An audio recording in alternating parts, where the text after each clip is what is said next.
Welcome to the 2020 Emergency Vehicle Technician of the Year Award presentation. I'm Janet Wilmoth, Special Projects Director for Firehouse.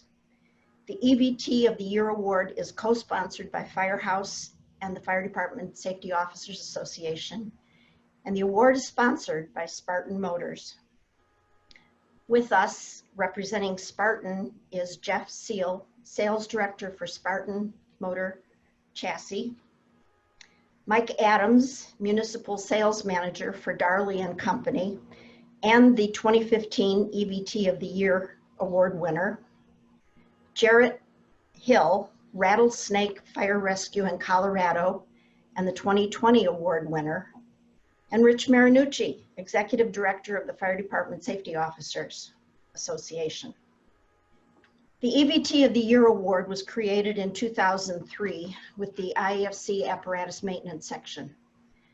I suggested the award to recognize the hard work and the commitment of mechanics and emergency vehicle technicians.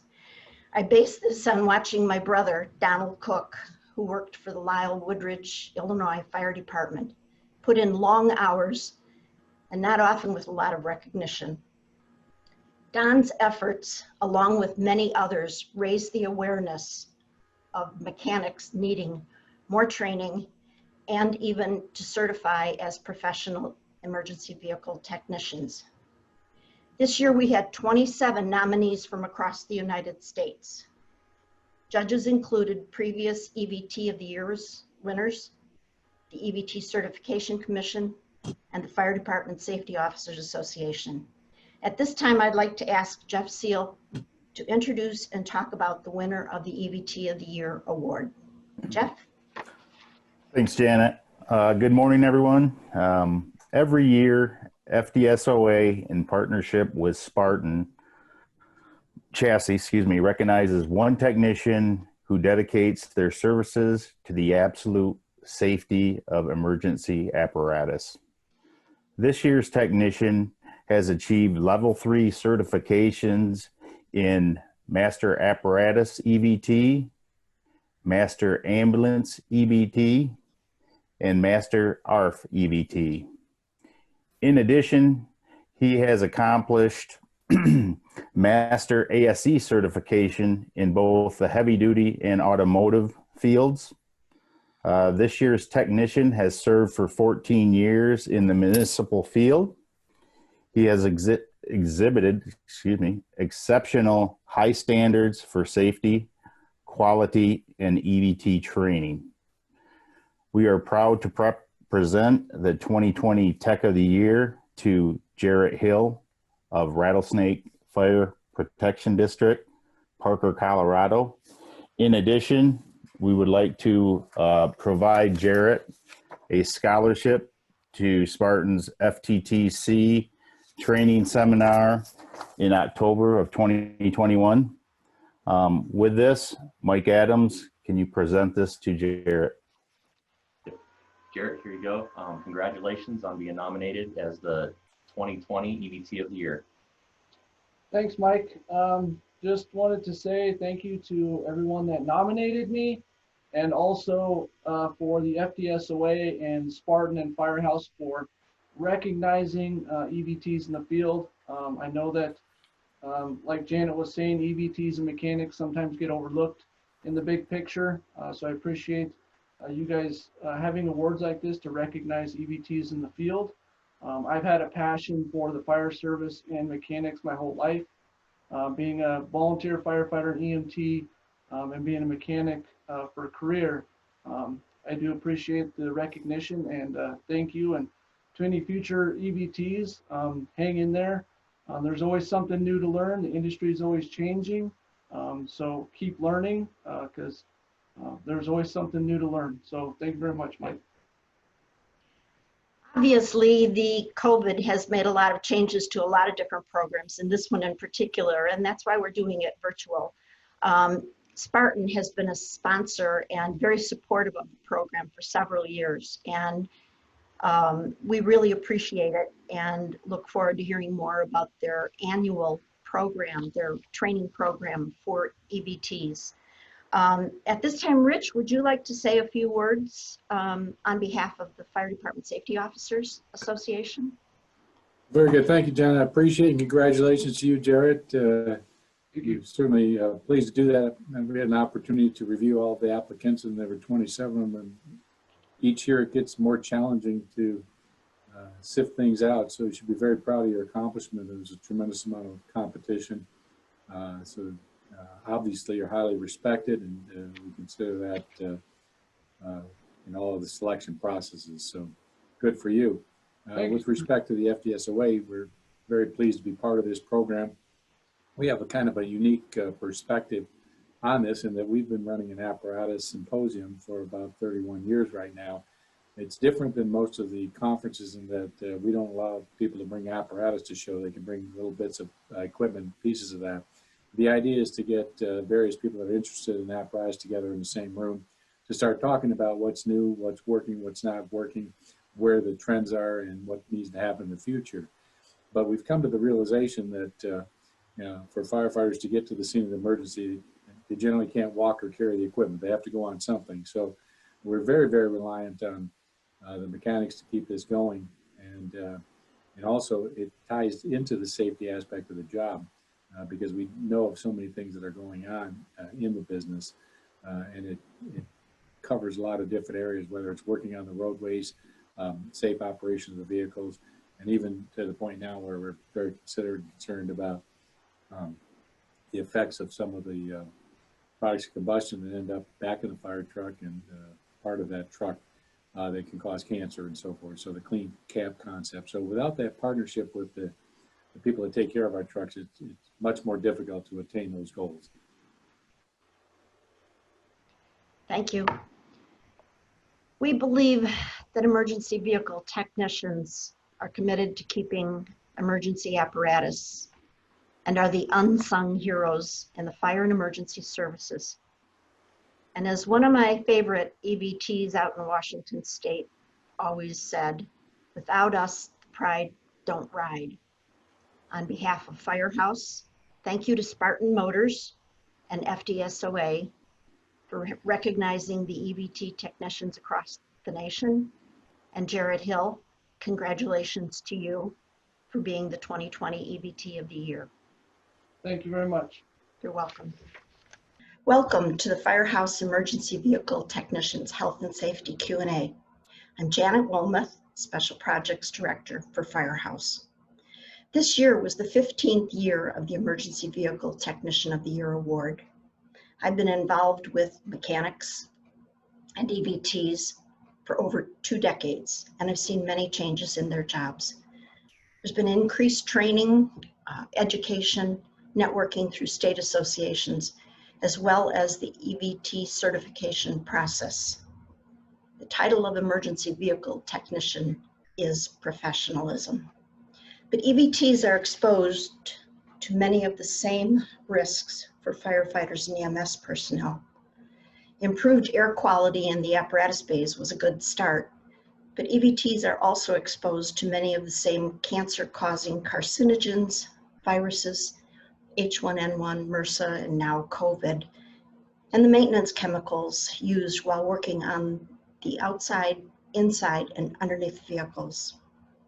Are fire chiefs and departments aware that the risks to emergency responders also apply to EVTs? We're talking with several individuals who are concerned about raising awareness of EVT health and safety and hope to focus on raising those issues with this program. Mike Stankus of Kittitas, Washington was the 2007 EVT of the Year. Mike worked on emergency vehicles for over 35 years. I saw Mike a few years after he was EVT of the Year, and things were getting pretty interesting for him, and not in a good way. Hello, Mike, how are you?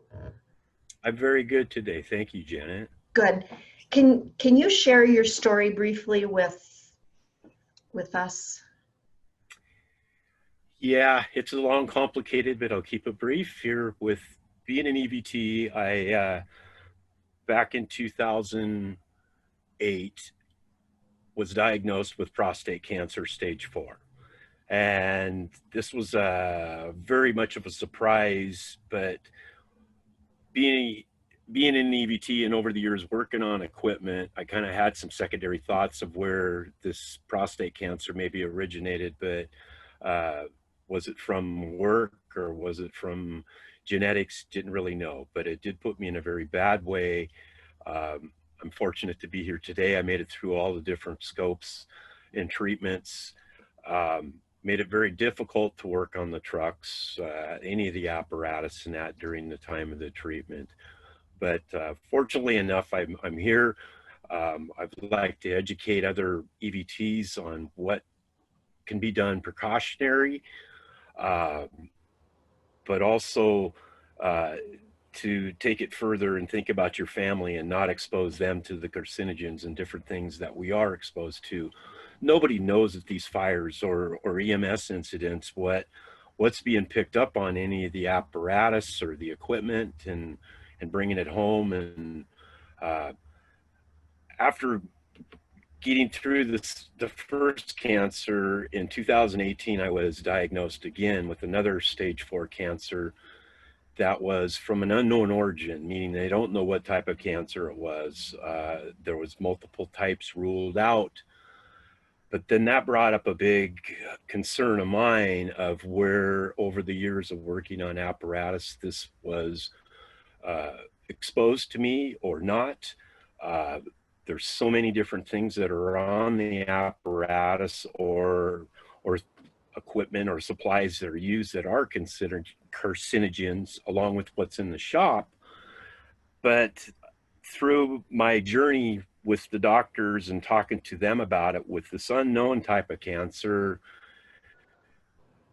and seeing the different firefighter fatalities and things, it really is a concern of mine, and hoping that getting the word out to other EVTs that either they can be proactive and either go to the doctor or in their work environment change things that will protect their health. Because believe me, you do not want to have to go through what I endured in these last 2. And I'm very thankful to be here today to talk to everybody, but it's not a good thing. And back to even the prostate cancer, I learned, and this is something that a lot of people don't know, doctors won't all agree with it, but if you have any type of cancer on either sides of your family, I recommend at 30 years old, at least get your prostate checked.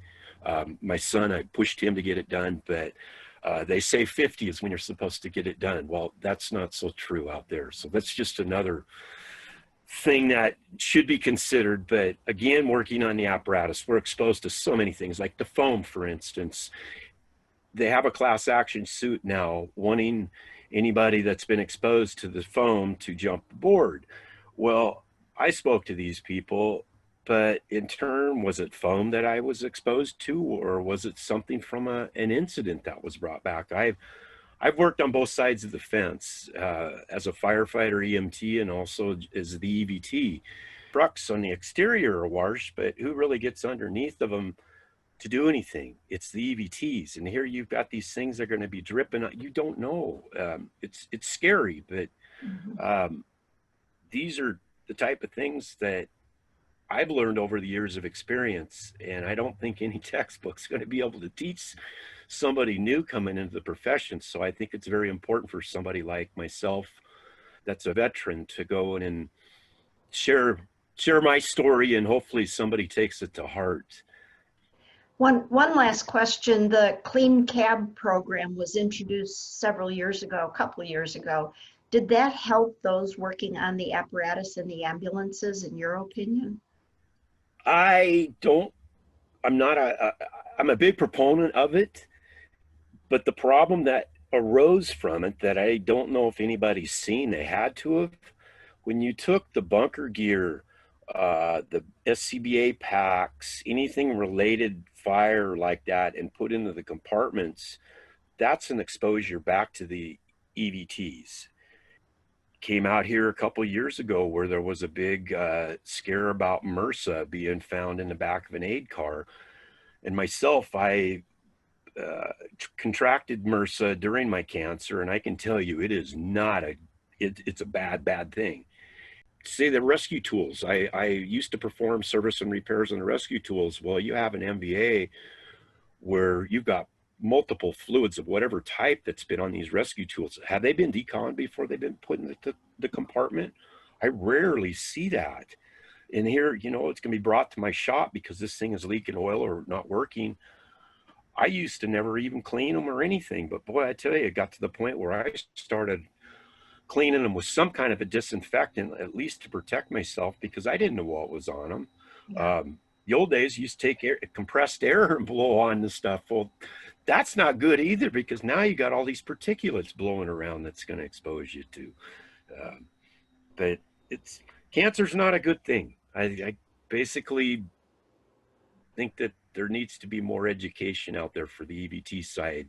You've done a good job of kind of spelling out and giving us the lay of the land, and hopefully we're going to hear from a few more people with maybe some answers, and try and raise the awareness of the problems and the risks and the hazards to EVTs. Thank you very much for your time, and I look forward to talking to you again. We just talked about what's happening with the EVTs and the health and safety aspect. One of the questions, I guess, that's coming about is who's looking after the EVTs in the apparatus bays and in the shops? Rich Marinucci is the Executive Director of the Fire Department Safety Officers Association. Rich, thank you for being with us. Thank you for the invite. There's been a lot of discussion about the safety and the health of the EVTs. What are these safety officers doing in relation to this group of people? Well, I think to be quite candid about it, it's very limited right now. I think it's an emerging issue that's now being raised and being brought to the attention of the safety officers. And it would vary greatly by the departments and where the EVTs fit into that departmental structure. Your smaller departments may be contracting with other agencies or organizations to do some of their work, so they don't have a direct connection with those folks. Larger departments that have staffs are much better at what they do, and are now beginning to realize they're valuable team members, and they have some of the same exposures to the carcinogens and things that are affecting firefighters. Maybe slightly different in what they do, as they're not going into necessarily burning buildings, but they still have that same risk factor in. So I think any organization that's looking to improve the overall operation has to look at everybody that's involved. And in this case, it would be the EVTs. It's difficult for the EVTs. We've got the EVT Certification Commission that targets EVTs. The apparatus, Fire Department Safety Officers Apparatus Symposium is probably the largest gathering of chiefs, fleet managers, and EVTs. And they're there for the trends and innovations. But what can we do moving forward to get this word out to fire departments, safety officers, and to the EVTs? Well, we start off with things like this. It is really trying to ramp up the awareness level to understand that it is an issue and that we do have something that we can work on, and we can do it in a joint fashion. Obviously, a lot of the work that's been done in the fire service is focused on firefighters, but some of that same sort of research can be applicable, and some of the things that have been effective at helping transform the way we look at cancer and firefighters can also apply to the EVTs. Now, we have a unique opportunity within the FDSOA because of our apparatus conference, where we do gather a variety of people that are interested in the fire service apparatus. So I think we're going to have to utilize those opportunities when we gather together to work on this, to either have those discussions in the hallways, but also to maybe look at some of the presentations that we can deliver to help people so they have some tools to take back after they've attended the conference. Rich, what do we need to do moving forward? Well, Jenna, as we start off here in this presentation, I think this is a good first step. It starts to raise the level of awareness that this is an issue. Now we have to look at the specifics of what's occurring to the EVT. So we're going to have to check to see what types of cancer, how they're getting the cancer, so that we can now design systems that will minimize those sorts of risks. So it's going to take a lot of people looking at the issue, gathering the vital information, and then developing a plan to move forward. Probably just the fact of, including and raising the awareness of the safety officers too, I would think. Well, the safety officers, hopefully in the organization, if they're paying attention to what they're doing, should have some more intimate knowledge on this topic. And so therefore they become a valuable resource for everybody in the organization, including the EVTs. We've talked about the EVTs working on the emergency vehicles, so it's time to talk with a company that manufactures the cab and chassis. Jeff Seal is the sales director for Spartan Fire Chassis and sponsor of the EVT of the Year Awards for the past 4 years. Spartan has been a respected part of the fire service for over 40 years. Hello, Jeff, how you doing? Good, Janet. How are you today? Good. We're sure that apparatus manufacturers, and particularly Spartan, are aware of the concerns of the EVTs and the health issues, with your partners and dealers also having technicians work on the emergency vehicles in their facilities. What are some of the changes that Spartan is doing to help with the health and the firefighters and with the EVTs? That's a very good question, Janet. We have instilled or created, engineered several new options to help with the cleanliness of vehicles, the easy to clean nature of vehicles, cabs and chassis both. We're actively working on things every day to make not only the firefighter, but the EVT safer. And we can mention a few of them if you like. Yes, please do that. Okay, a couple things that we've introduced is we've introduced a new paint system inside the cab. It is a paint that is very rugged. It's a marine grade paint. It has a gloss or a shear to it, and that allows the firefighters to remove soot, dirt, any kind of carcinogens that could have fell off their coat or be tracked in. So that's one of the items that we've done just to help make the whole cab environment safer. Okay. And what else? A couple other things that we have done is we've added some options for purification systems, air purification systems inside the cab. We do offer a HEPA system, which when the vehicle is running, it actively circulates the air, cleanses the air up to about 19 times an hour.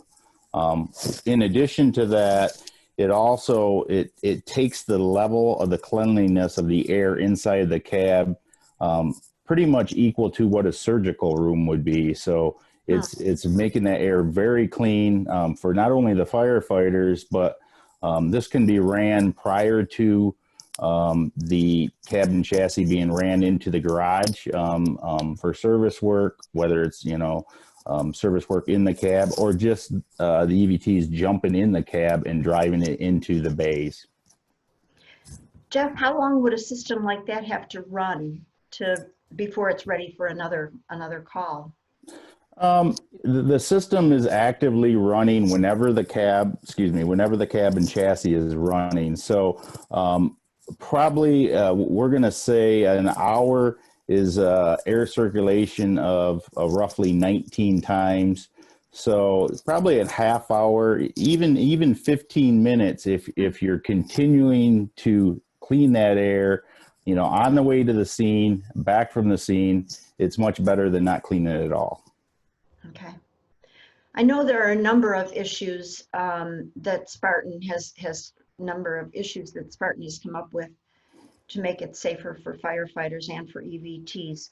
The HEPA filters, how often should those be changed?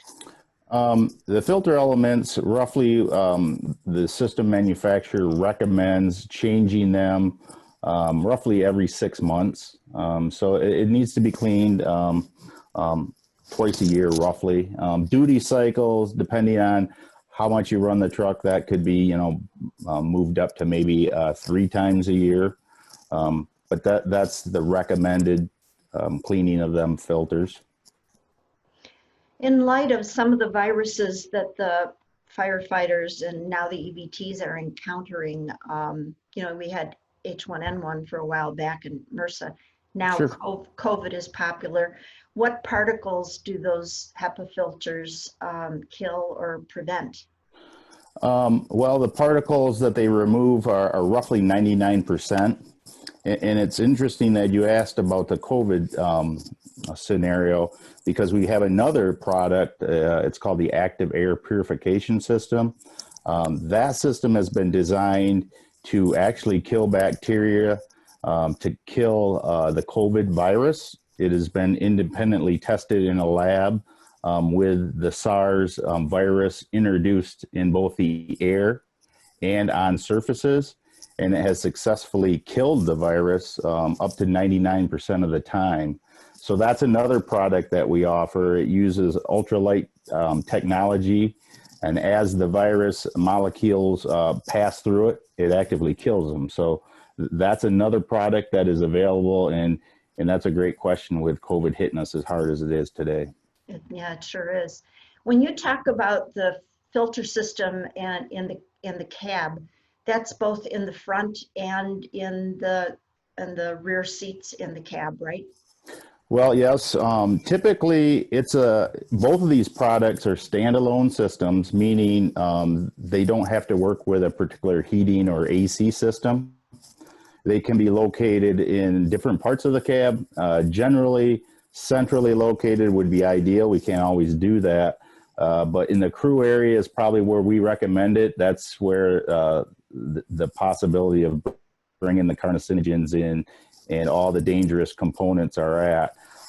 One thing I might mention with these systems is they are completely standalone. And what I mean by that is you don't have to buy a new truck to get these products. So this can be added to an older apparatus. You know, this is generally a mounting bracket and wiring. So it can be easily added to older products. So that will give the departments and the EVT, you know, the ability to add that and make a safer environment. Is this something that also could be used in ambulances? It is. It is. In fact, the active air system, purification system, is not only used in automotive fire, like we're talking about, on obviously all emergency vehicles, but today it's being used a similar system in dentist's office, in restaurants. So this system can be added and is being used today in several applications. Good. How can fleet managers change their preventive maintenance checks to make sure it's safer for the EVTs? And that's a great question. We get asked that quite a bit from different areas of the country. I think what we would start with, and this seems really simple, and it is, sometimes the simplest things are the easiest overlooked. Just putting a system in where whether it's the firefighters, technicians, whomever, is just a steady process of cleaning the vehicle, keeping the insides of the vehicle clean. I know it's very basic, but the cleaner you can keep your products, especially in the inside of that vehicle, is going to help not only the firefighters, but the EVTs when they're inside working on it. So that can be added. Seems like that could be something that firefighters could include in their daily vehicle checks too. Absolutely. That's a great thing to point out. That is the ideal world if we can do that. Have the vehicle inside cleansed and wiped down. Sure. What training is Spartan providing for EVTs? Another great question. Every year, with the exception of 2020 with the COVID situation, we have the Fire Truck Training Conference. It typically happens at the end of September or early October. This year, I believe it's the first week of October. technicians can sign up for this. We will have this announced on our website here shortly. And there also is a person by the name of John Merfield that we can contact if people are interested. His number is 517-588-4700, and just ask for John. It's something we've been doing for over 25 years, and it supports this product. And as time goes on, we're going to have classes on EVT safety and things we can do to make a safer environment for them. That's great. I remember going to one of the first programs that Spartan had. It was at a university or something. So that was a long time ago. So it certainly contributes and helps the EVTs, I'm sure. Jeff, do you have any last comments or thoughts?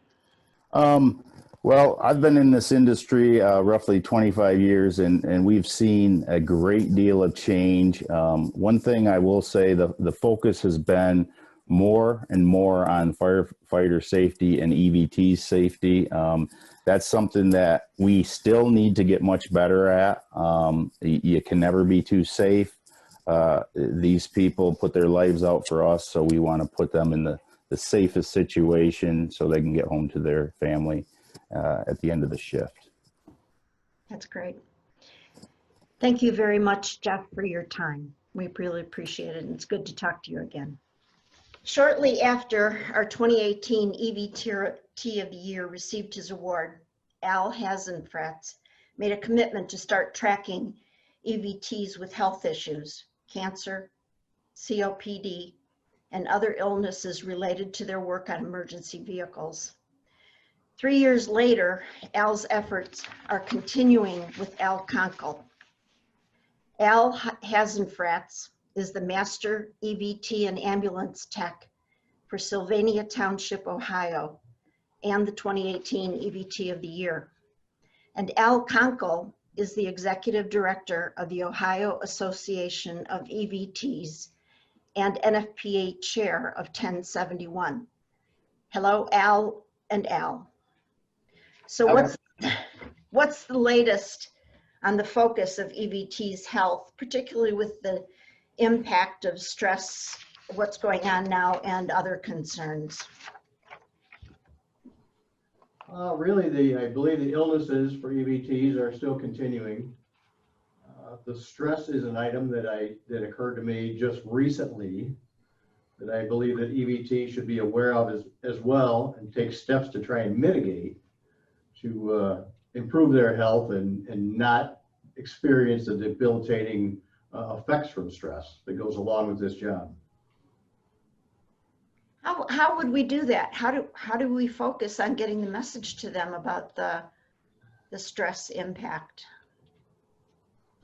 I think it's going to be like everything else, communication and recognizing it for what it is. This particular job,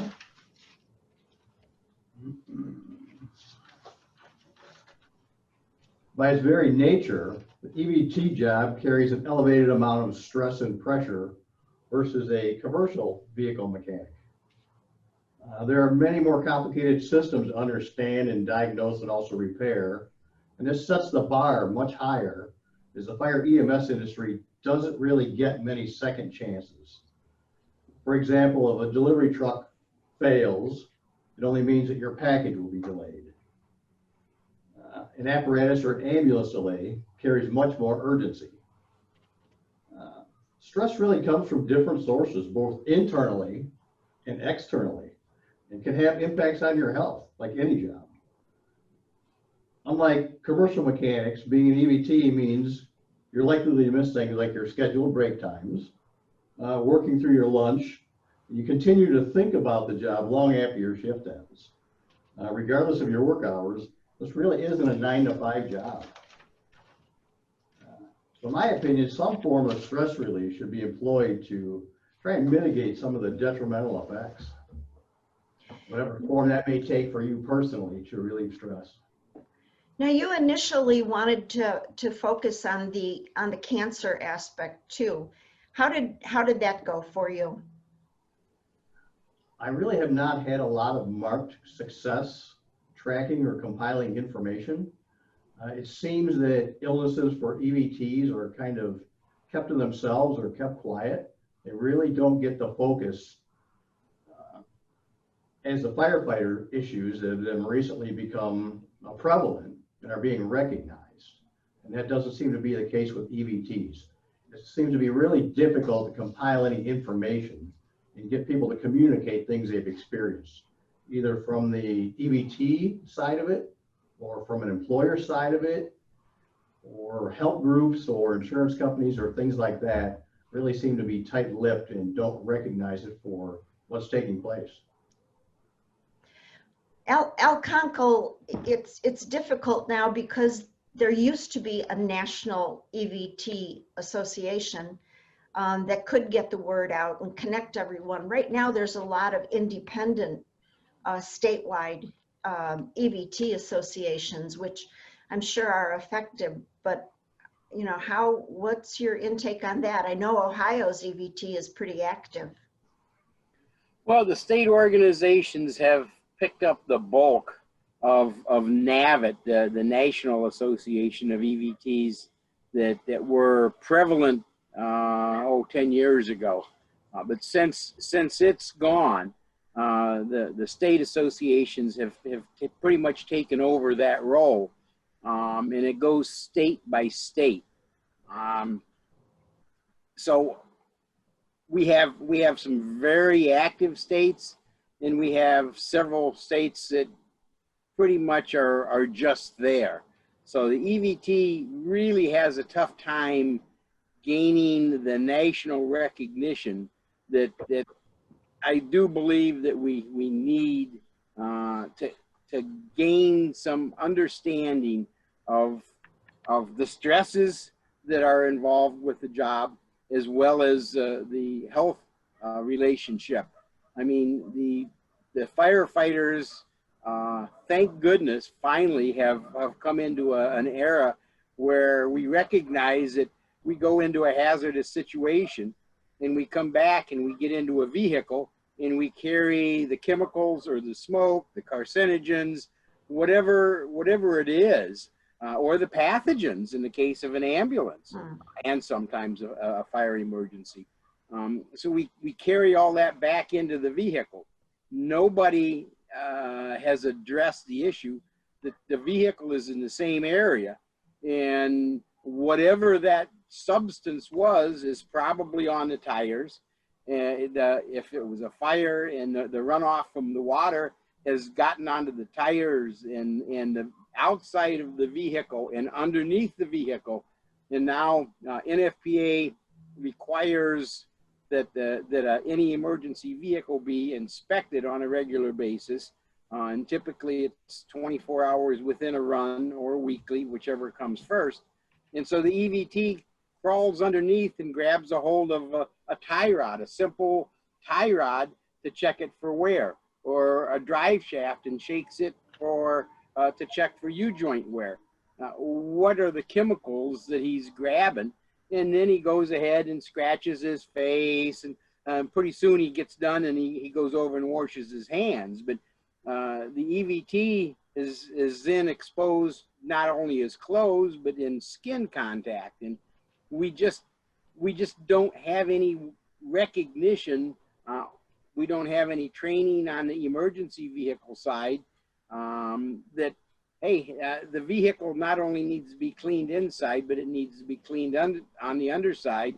And the EVT needs to have some awareness that, oh, this was just at a chemical spill, and this is the chemical that was exposed to.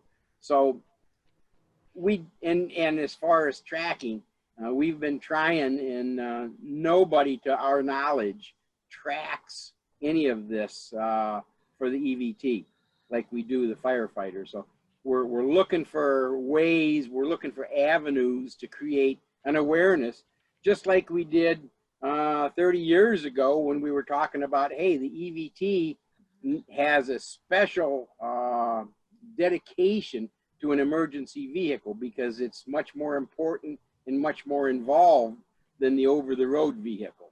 And that was a long process, and there was a lot of blood, sweat, and tears to get us where we are today. And I think this is just one more step to get us to understand and get the public to understand that our job is a hazardous job, and we can save some line of duty deaths on the EVT side with just some awareness. There's got to be some way to track that and tie up with an association. I know the IFC's apparatus, I'm not sure what they call it now, but the old apparatus maintenance section was very involved in that. And that also would be a way to reach out and hopefully try and reach the fire chiefs about what's going on. What else can we do? We've got to get to the chiefs and the officers. We're currently in the process of updating a lot of the NFPA standards. Since I'm the chair of 1071, which is a professional qualifications for the emergency vehicle technician, we're addressing and looking to put in a segment for the health and welfare of the EVT right into the 1071, which soon will be evolved into the 1910 standard. So we're in the process of working on that. That will probably come about in about 2 years. It is on a fast track, so it's going to move along pretty quick. We've suggested some wording on a meeting that we had Monday that will now go into the document and be available for public input, I believe, until September 20th of this year, where we'll take those inputs and work on them and massage them and get them ready for a second round of the public's input. In the meantime, we in the 1071 group have formed a task committee to see if they can find any information in regards to this, and to come up with some suggested verbiage like we have in NFPA 1500.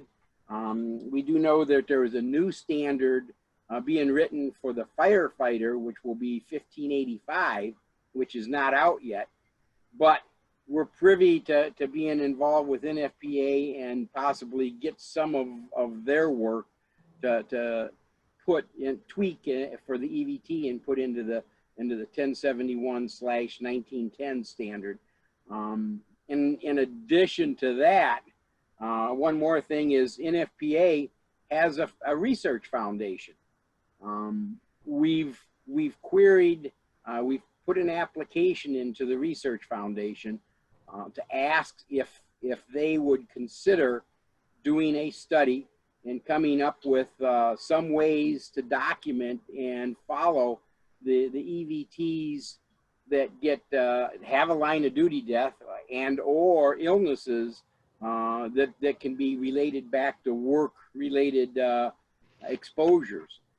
We have not heard back yet. We're hoping by the end of January or early February that we'll find out whether they've accepted this as a project to take on for 2021. And we've gone into great detail to explain that we do all of this for the firefighters. This is another segment of the emergency services, and we feel that we should be included in those studies. So that's where we're at it today. And this is all really fairly recent that we've become very active, pushing an understanding and an awareness for firefighters or for EVTs. That's good. One last question. I do know that they've got firefighters are now bagging their gear, or they're starting to bag their gear when they're at an incident, and they're putting that in the compartment. That's got to be a little safer than just putting turnout gear that's been exposed and used at an incident. I would say that's exactly right, and we've already looked at and adopted some of that verbiage, and hopefully will be included in the 1071 that the EVT shall have clean clothes to wear, and after his clothes have been contaminated and soiled, that he can bag those and put a clean uniform or clean work clothes on to help reduce some of that exposure. And in the same token, I think the other Al has talked about the clean wipes and stuff that maybe we can get incorporated more into the EVT side. Do you want to expound on that, Al? I believe that we can. Some of the steps that I have taken, I mean, the disposable mask and gloves, the disinfectant wipes are available at about any fire station. The atomizing antiseptic sprayers are available. Those are some things you can do in the short term. Some of the other things is have the fire personnel remove some of the contaminated equipment prior to doing any maintenance or repairs. They've always been very helpful in that avenue. If you have to do that yourself, you should really be wearing gloves and a mask and take all the precautions. But from an EVT standpoint, you really should approach any apparatus or ambulance as a potential hazard and use whatever means you have available to protect yourself. And I realize that all departments don't have all of the preventative measures, but there are things that you can do on your own personal behalf with items that you can acquire at the fire station or bring yourself is well worth any effort that you can take to protect yourself in the long run. Okay. Al Conkle, any last comment? No, I just hope that maybe programs like you're doing right here, along with the few of us that are out there preaching it, and NFPA, if we can get that research foundation to tie into this, I think that will be an absolute huge step forward. As you know, NFPA holds a very strong name in the fire service, and if you put NFPA on a piece of paper, the fire chief may look at it, and we may make some progress in this. Okay, Al Hasenfratz, do you have any last comment? I am certainly optimistic between some of these items, like putting a language into the 1071 to go into 1910, even as a first draft or for public input, people are going to read that and it's going to garner some attention.